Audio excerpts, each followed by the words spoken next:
Good morning, and welcome back to our look at the Gospel of John. We started into an introduction or a reintroduction of the book last week. You'll recall that we had started studying this Gospel way back in the spring, but then we got waylaid for a few months while so many other things were going on. And we had another class to finish up as well. So starting last week, we have now resumed, and rather than picking up where we left off, we decided just simply to restart it from the beginning. So this is our second session on this gospel. And we'll take just a few minutes, first of all, to review where we went last week. You'll recall that last week I was trying to present the historical backdrop behind the Gospel of John and what the first century events and characters were and what had happened prior to John's writing. You'll recall that we said this Gospel was written towards the close of the first century in about 90 AD. The events of the New Testament and important events surrounding the early church and its development in Jerusalem and the massive spread that occurred throughout the known world had all taken place. And by the time we get to the close of the first century, Jerusalem has been totally destroyed. Recall that occurred back in 70 AD. The events of the New Testament have all been completed for a couple of decades anyhow. And in addition to the events all having been completed, other than the writings of John, all of the rest of the New Testament had been recorded as well. And that also had been in existence for probably 20 to 25 years before this 90 AD when John undertakes the writing of his gospel. And in addition to those two features, the characters of the New Testament, the apostles, other than John, have all died. So we look at this time period and what's going on in the New Testament, and most everything has been completed. And then the question that we spent some time wrestling with last week was the reason for John writing this gospel. If the events have all been completed and they've all been written about, and the characters have actually moved on into their next life, what was the point in John coming back and revisiting things? And so we took a look at John's statement of purpose that we find in chapter 20, verses 30 and 31. And let me refresh your memory on what John wrote. He said, "Jesus did many other miraculous signs in the presence of his disciples, which are not recorded in this book. But these are written that you may believe that Jesus is the Christ, the Son of God, and that by believing you may have life in his name." And so the purpose that John is called to fulfill in his writing this gospel is that of developing and growing faith, first of all. And this faith, according to the verses we just read, the critical faith belief that the early church needed to hear and be reminded of was that Jesus was indeed the Christ and that he was the Son of God. And this gets to the nature of Jesus, and that's the reason that this is such an important statement. Jesus is a common name in the first century, and so this emphasizes his humanity. He had flesh and bones just like you and I did. He had a voice. He had all the attributes of being fully human. But on the other hand, he was also the Son of God, and that made him fully divine and fully supernatural. And so somehow this met together and was combined in this manifestation of God that we see through in the first century. The word Christ is the same as the Jewish term for Messiah, and it simply means the anointed. So this is a combination of both those human qualities of Jesus and the divine qualities of Jesus, because the anointed one is the one who has been given those special qualities by God, but nonetheless resides in a human form. And so it's this faith, this belief is what John is called to remind us of. Okay, so the first purpose for his writing was this faith. The second reason for John's writing was to restore our focus. You know, we talked a little bit last week about how easy it is to get off on tangents over time. And sometimes the facts that we're trying to remember, certainly the emotions that accompanied our initial experience, over time, those become less significant to us. And sometimes the facts even change a little bit. And so in calling us back to remember who Jesus was, John is helping restore our focus on Jesus as being the appropriate reason for our conversion, our new life, and everything that we do and intend to do as Christians. It's not about the rule keeping of the church. It's not about the number of hours that we study and that we have memorized.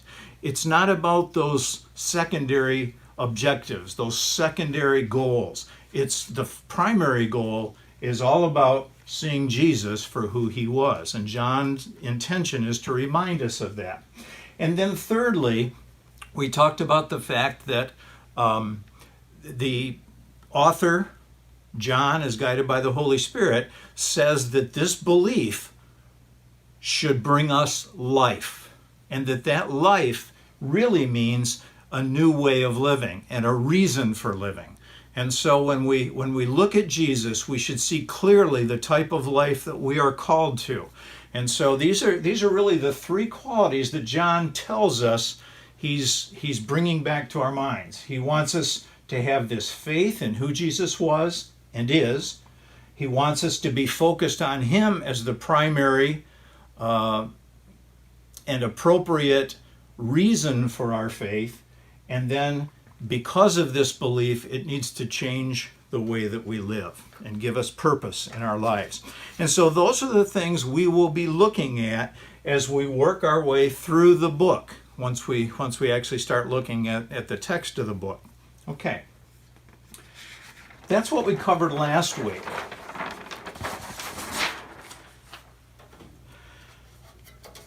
This week we're going to move on a little bit. And I want you to start thinking, first of all, about how hard it must have been for John to put this record together.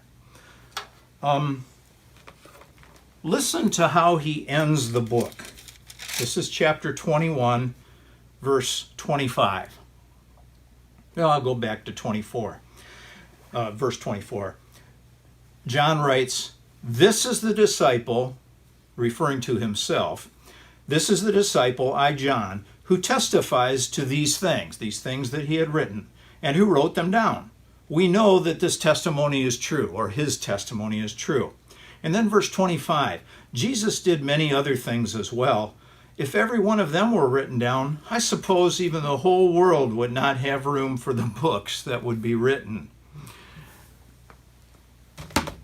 And that helps us think about, as John is writing this record in the late part of the first century, he undoubtedly had many rich memories of the days he had spent with Jesus. And how does he pick out which ones are pertinent? I mean, it's a real sorting job. How do you choose? How do you decide? I'm going through right now here in my basement a process of trying to sort through old photographs of our families, both Rose's family and my family, and it's a nightmare trying to do it. You know, there's sometimes it's easy. Well, this one I guess we don't need, or this one, boy, I really want that one. That one's priceless. But most of them fall somewhere in between there. And so this is John's responsibility. He's looking back over all those memories and trying to sort out what's important and how am I going to make a decision about what I'm going to keep and what I'm not going to record here. Think about the challenge of writing a research paper. And I can remember the first research papers that I had to write back in grade school and high school. The challenge then was trying to find enough information to actually have an adequate view of the subject and write something that made some sense and was actually accurate.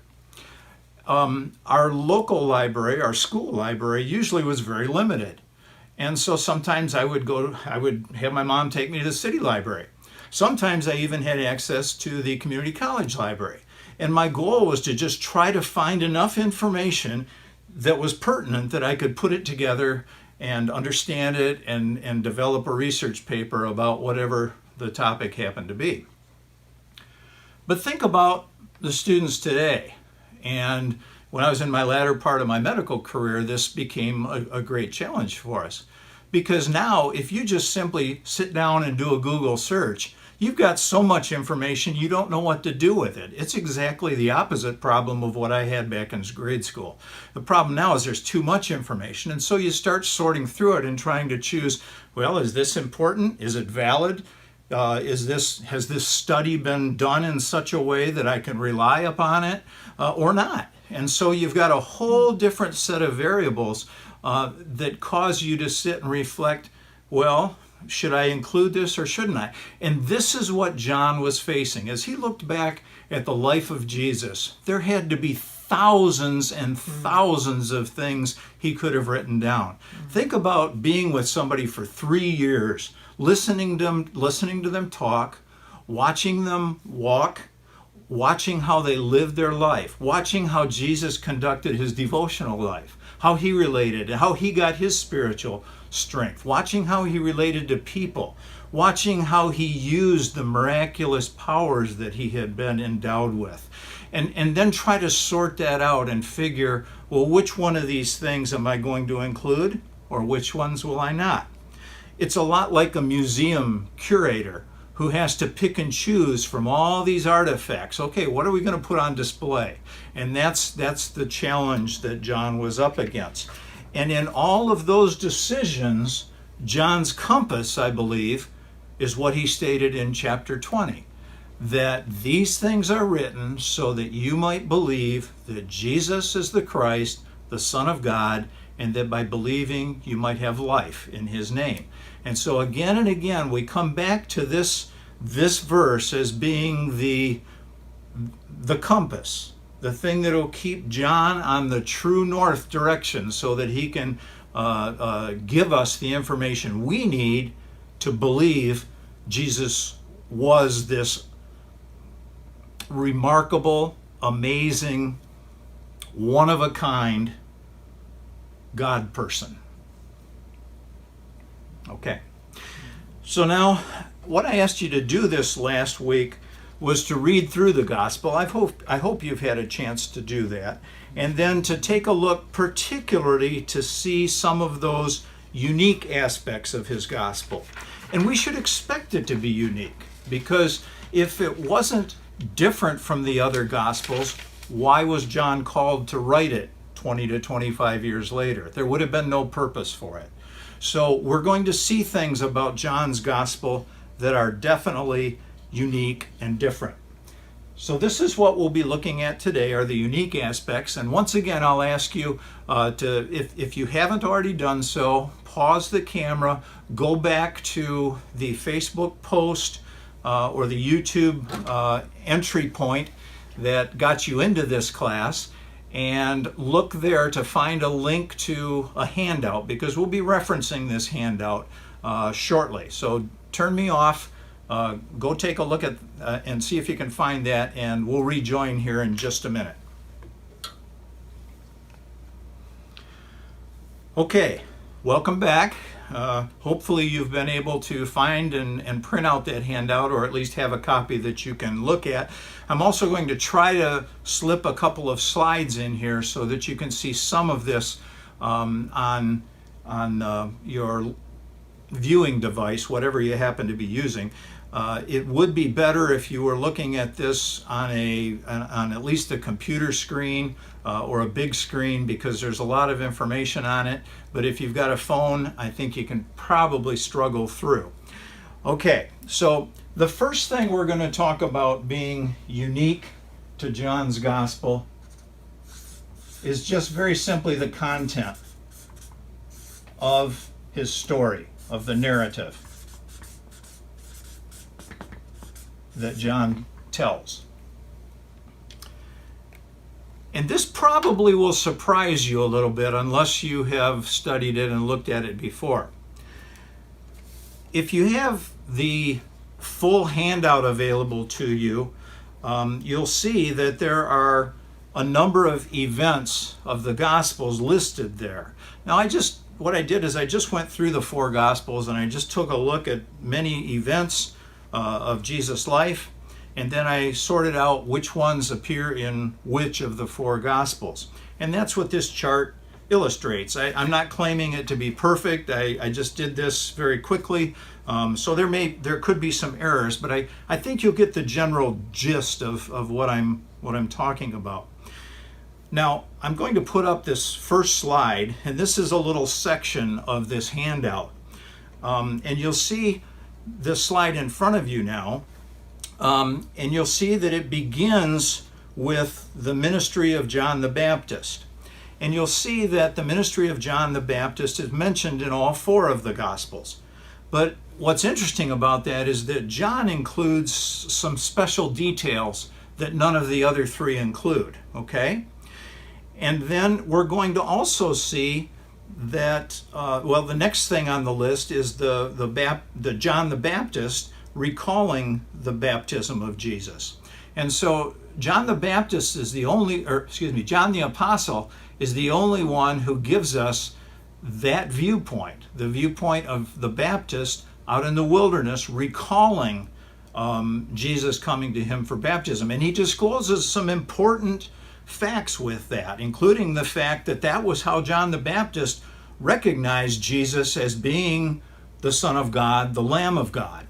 And so that was very, very significant, but it only shows up in John's Gospel of the other 3, even though the other 3 talk directly about the ministry of John the Baptist. The next thing you'll see on the list is the temptation of Jesus. The temptation of Jesus shows up in the 3 Gospels, Matthew, Mark, and Luke, but is totally missing from the Gospel of John. Jesus' rejection in the town of Nazareth is described only in Luke, okay, and doesn't show up in any of the others. And then we see underneath Jesus calling his disciples, we see that Matthew, Mark, and Luke speak of his first disciples being called via a fishing scene. However, John gives us a whole different scenario, which appears to have occurred earlier and before the fishing scene, where those first disciples actually became acquainted with Jesus when they were also out in the wilderness listening to John the Baptist. And so we can see from this slide, the reason I put this slide up was to show that there are different things in all 4 Gospels. And that's natural, that as you and I recall a certain event that we may have experienced together, it's going to sound a little bit different coming from you versus my version of the very same events. And so it's not unexpected that we might see some things showing up in one writer's recollection and not in another's. Okay. There is another example that I want to give you of this, though, that shows up late in John and also in the other Gospels, and that's the night of Jesus' betrayal. And recall that began with their celebration of the Passover together. And interestingly enough, John devotes by far the most pages to it and the most chapters to that event, but he never speaks of Jesus instituting the Lord's Supper. His details, even though they're describing the same event, you wouldn't know it was the same event from looking at the text and comparing them. So it's very interesting that John's viewpoints quite often, even though they may be telling the same story or the same sequence of events, John's viewpoints often are very, very different. And he's giving us special insight. And once again, I go back, he's doing this to accomplish his mission, which is to help us create a specific type of faith in who Jesus was. Okay, I'm going to shift over now to slide 2, and this is going to give you a little bit of a different scenario. Remember that on slide 1 I showed you several events that sometimes were included by one apostle and not, or by one writer and not by another. Sometimes they might illustrate different aspects of the same events. In this slide, slide number 2, we're going to see that there are a whole bunch of events that show up in Matthew, Mark, and Luke, and John just leaves them out. Okay? And if you have the full list and the full handout, you'll see a whole lot of that stuff. That there are things in Matthew, Mark, and Luke that just simply don't show up in John at all. And then now we take a look over at slide number 3, and these are events that are exactly the opposite. These are a list of events, and this actually turns out to be most of the book of John that only show up in the Gospel of John. So we're looking at the miracle of turning water to wine. We're looking at Jesus teaching Nicodemus. We're talking about his encounter with the Samaritan woman at the well. We're talking about him healing the official's son, healing an invalid at the pool, attending the Feast of Tabernacles, healing a blind man, the death of Lazarus, the resurrection of Lazarus, and then after Jesus' resurrection himself, there's this miraculous catch of fish and the reinstatement of Peter that show up nowhere else in the gospel records. So John not only leaves out a whole bunch of stuff that's included in Matthew, Mark, and Luke, but he also includes a bunch of stuff that they leave out. And so John very much has a unique presentation of the life of Jesus. And this is just looking at the events. If you were to go through the 4 Gospels and outline the teachings of Jesus, you would find a very similar chart.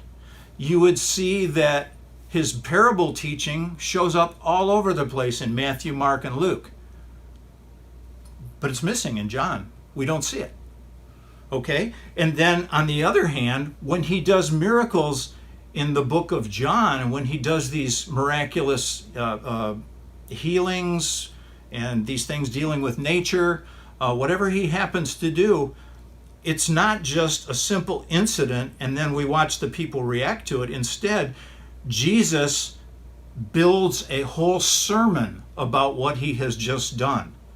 And that's unusual. We don't see a whole lot of that in Matthew, Mark, and Luke. And so both in terms of its events of the narrative and the teachings of the narrative, John's gospel is very, very unique.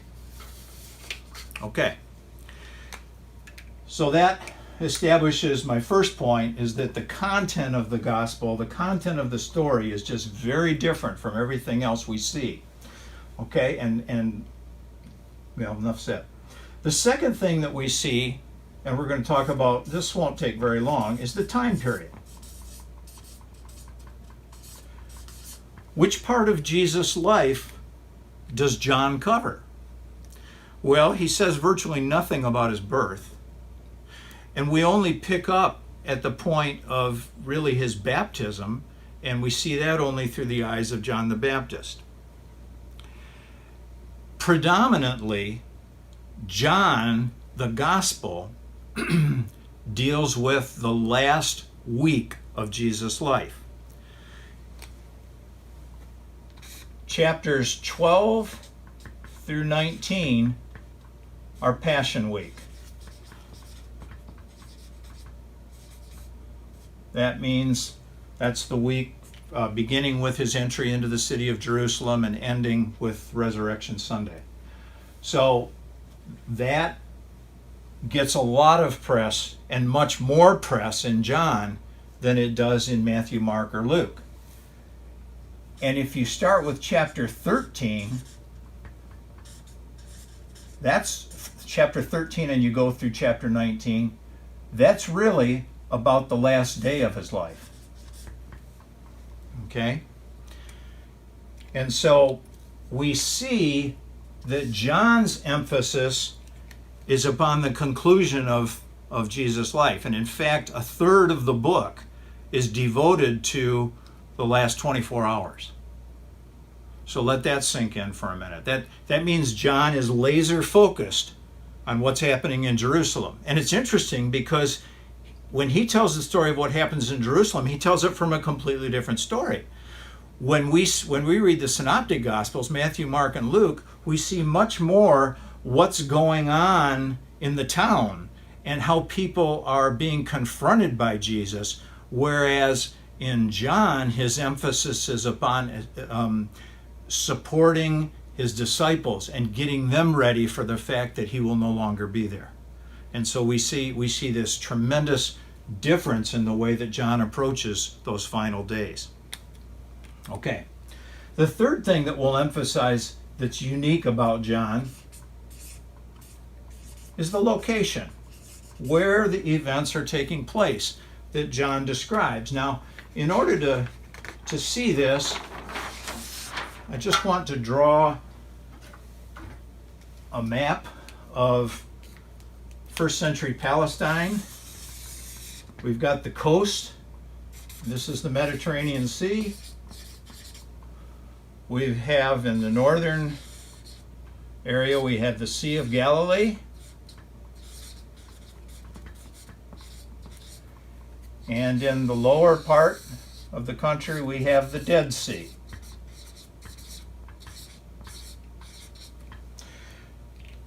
In first century Palestine, there were three major, and let me put the Jordan River in here too.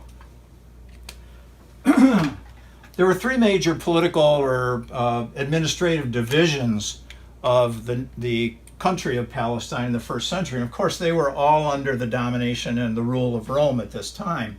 But the northern region was known as Galilee. Okay? The middle region was known as Samaria,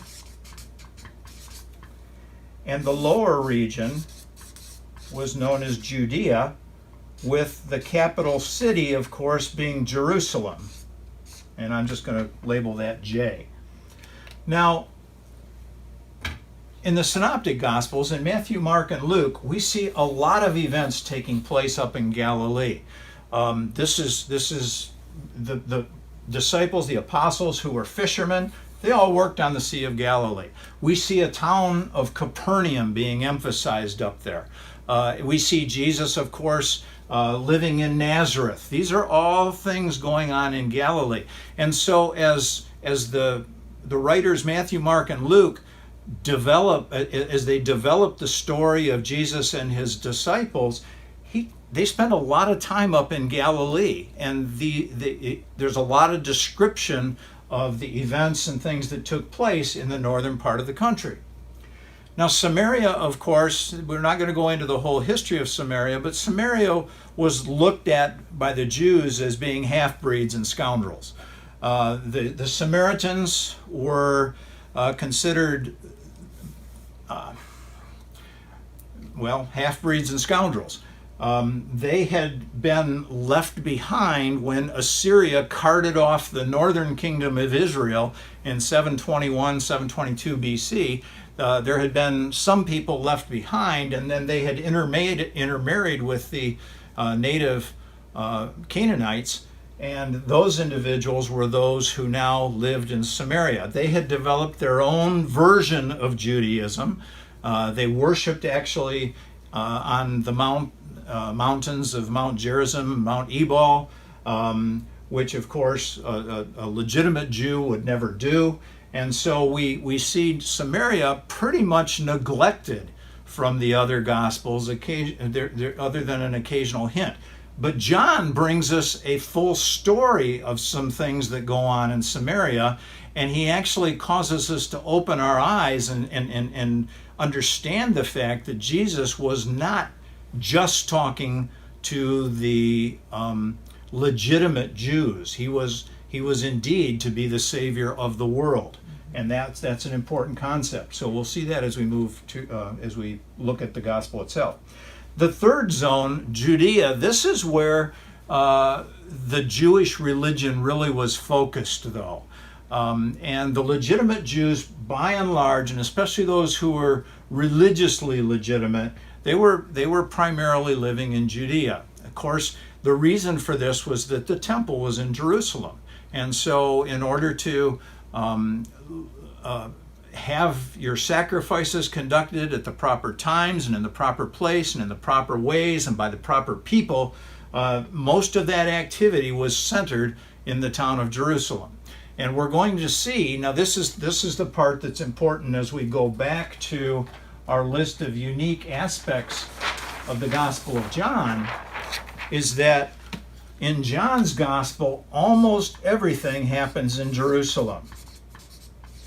Not exclusively. Like I said, there was some attention paid to events in Samaria and also a few things up in Galilee, but not like in the earlier Gospels, not like the Synoptics. So most of what is contained in the Gospel of John occurs in Jerusalem. Now, the fourth thing that we're going to identify here really is a result of the fact that John's focusing on this last week of Jesus' life, and he's also focusing in on those events that are in Jerusalem. And that is that this gospel is just full of conflict and tension. Okay? And I'm going to give you a few verses that illustrate this. So if you start all the way back in John chapter 2, and then we look at verses 14 through 18,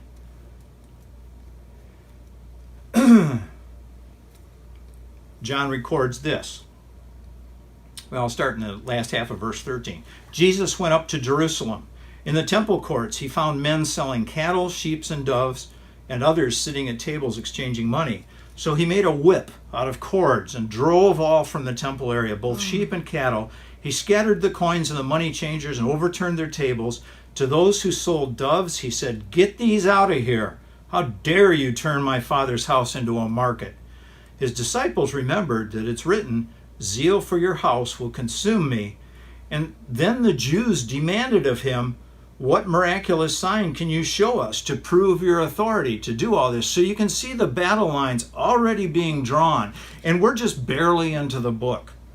And John records this incredibly confrontational situation right in the most public place in the nation, which was the temple courts. So that's how the gospel starts. Then we turn over to chapter 3 and verse 2, and this is where Nicodemus comes to meet with Jesus. And it says, he came to Jesus at night. This indicates, in all likelihood, that his meeting was secretive. It's telling us that there are battle lines and there are groups taking up arms, literally, on both sides of this thing. And so Nicodemus, in his effort to learn about Jesus and see if he's legit, he comes to Jesus, but he comes at night. It's just not safe. It's not something that's safe to do during the day, is the way it looks. Chapter 4, verse 48. Jesus confronts some of those in Galilee who had seen special miracles done. And what he says is, unless you people see miraculous signs and wonders, Jesus told him, you'll never believe. What were their motives? They weren't really trying to see necessarily what Jesus was from the basis of his teaching. Instead, they wanted to see the signs. They wanted to see the miracles. They wanted to see the tricks. Okay? And so that was in many regards their prime motive. All right, John chapter 5. Verse 18, okay, this is another confrontation. Now we're back to Jerusalem. And John records, for this reason the Jews tried all the harder to kill him. Not only was he breaking the Sabbath, but he was even calling God his own Father, making himself equal with God. Do you see how the battle lines are developing now? It's already in chapter 5 to the point that they're plotting ways to kill him. Chapter 6. Verse 15, we see the other side. You know, there are those who oppose Jesus, but then there are others who unfortunately misinterpreted Jesus and wanted to support him for reasons that were illegitimate. And so, chapter 6, verse 15, Jesus, knowing that they intended to come and make him king by force, withdrew again to a mountain by himself. Mm-hmm. These people were attempting to make him king even against his will. Okay, I'm sorry for the interruption there, but we had a phone call we needed to retrieve. Now we'll go to chapter 7, verse 1. John records, "After this, Jesus went around in Galilee, purposefully staying away from Judea because the Jews there were waiting to take his life." And once again, just let me remind you, this is in chapter 7. We've still got 14 chapters to go. Chapter 8, verse 59. "At this they picked up stones to stone him, but Jesus hid himself." Jesus was almost the victim of a public stoning. Chapter 10, verse 31. "Again the Jews picked up stones to stone him." Verse 39, "Again they tried to seize him, but he escaped their grasp." This is getting really dangerous. And we still haven't even reached the last week of his life. Chapter 11, verse 16. When the disciples were accompanying Jesus to return, or when they were debating whether they should go back with Jesus to visit Mary and Martha because Lazarus had died, listen to what the reaction of Thomas. Verse 16 of chapter 11, "Then Thomas, called Didymus, said to the rest of the disciples, 'Let us also go, that we may die with him.'" And he wasn't talking about dying with Lazarus. He was talking about dying with Jesus. So they fully expected that Jesus would be killed on this final trip. Okay, and then we're going to take a look at chapter 12, verses 10 and 11. This is after Lazarus has been raised to life, and this says that the chief priests made plans to kill Lazarus as well, for on account of him, many of the Jews were going over to Jesus and putting their faith in him. And so we see John paints a picture of tremendous conflict. This tension is all focused around Jesus accomplishing his mission, and once again, back to that item of faith that we've been talking about over and over and over again. It's all about who he claimed to be. Okay, and the last thing that I want to point out about that's unique about the book of John, and I'm sure you could find many other things as well, is that John is organized in a very interesting way. It's organized around these various signs, these miracles that Jesus conducts. And his teaching is linked to those specific events of Jesus' life and his ministry. Watch, as you read through the Gospel of John, watch for him to refer to events as signs or miraculous signs. And think about it for a minute. What is a sign? Well, first of all, the Greek word that they use for sign here is from the same word as semaphore. And I don't fully understand the process of semaphores, but semaphores are those flags that are used in shipping and water commerce to signal to one another. And I think the position that you hold the flags in is important, as well as actually what's on the flag itself. But those signals are intended to convey an important message. And so that's the word that John uses as he describes these things that Jesus does. When he heals somebody, it's a sign, it's a signal. And that signal is supposed to show us something, and then John goes on to explain what it is that we are supposed to see.